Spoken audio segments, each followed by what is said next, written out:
We have such a beautiful sunset. I decided to make up this evening a blog instead of tomorrow morning. So I'm going to continue with the zipline story. What I have, of course, forgotten is that, or I didn't mention in the last video, was that I also had a bobsled on the zipline, as you can see on the picture I posted on the one video, on my last video. And that was, of course, what my engineer from Austria especially calculated, made sure that the strength of the rope was good. He told me how to set the rolls on the bobsled and so on and so on. So anyway, so then after like weeks of persuasion, the tourist board eventually came up here with, if that is not an overkill, with 28 inspectors. Yeah. So it was 28 inspectors versus me, talking talking about the zip line. And they had a civil engineer there who had never worked with ropes, iron rope or anything, had no idea. And the first thing the lady from the head of the tourist board said, because I had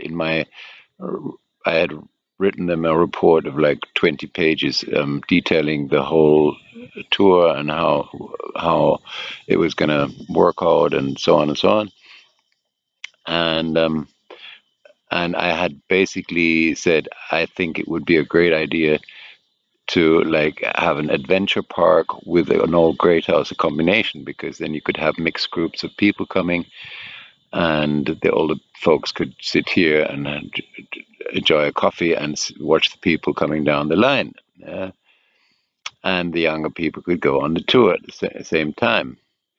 Now, the first thing the lady said from the tourist board, the head of the tourist board, she said, we don't think that mixes very well. Oh, great. Well, it happened to be that 2 years later, a zip line was made right by a great house in Trelawney, and it was suddenly fanfared through the whole media of Jamaica as the novel invention and like a great idea of combining a great house with a zip line. So much to we don't think that mixes very well.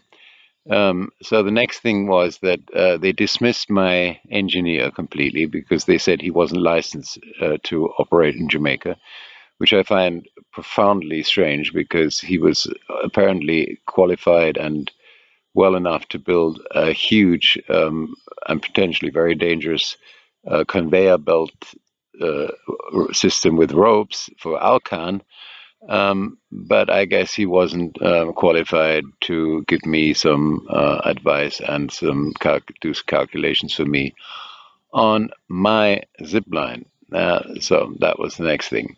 So they went through one thing after another, and they asked me questions showing that they had definitely not read anything I had written to them, because every one of the questions they asked me had already been answered in the writing. So I wondered why I even had to submit a report before.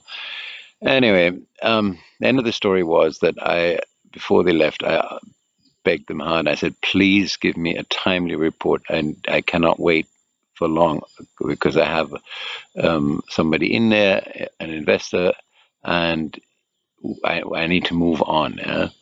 Because I'm running out of money as it is, and I need to start the thing. Well, although I kept calling them and calling them and calling them, it took them actually 7 months to submit the report. The report was just like the quote at the beginning, we don't think that mixes very well, accordingly not favorable, and they said I need a second line, which is, in my eyes, completely rubbish, because even in high security countries where they are very tight with security. They have single zip lines because the last thing that will ever break is the line itself. It will be how that line is held, if anything, or anything else will go wrong, but not the zip line itself. So it seemed to be quite ludicrous. But then I had to get a second rope, which cost me a lot of money. And they also said I need to go to a high-angle rescue course in Canada. So that's going to be another story right there, how I went to Canada and did that high-angle rescue course, which after finishing it, I really could not find any real connection how that would have benefited me in any way operating the zip line, but that was one of the requirements, and many more. And it was just, it had taken so long for the report to come that my investor had said, oh, this is never going to happen, and he just pulled the plug, and I would have had to pay $10,000, $12,000 insurance for the zip line, 12,000 US, that is, a year. And it was just, it made no sense. So I just left it there, unfortunately. And that was a lot of money went down the drain.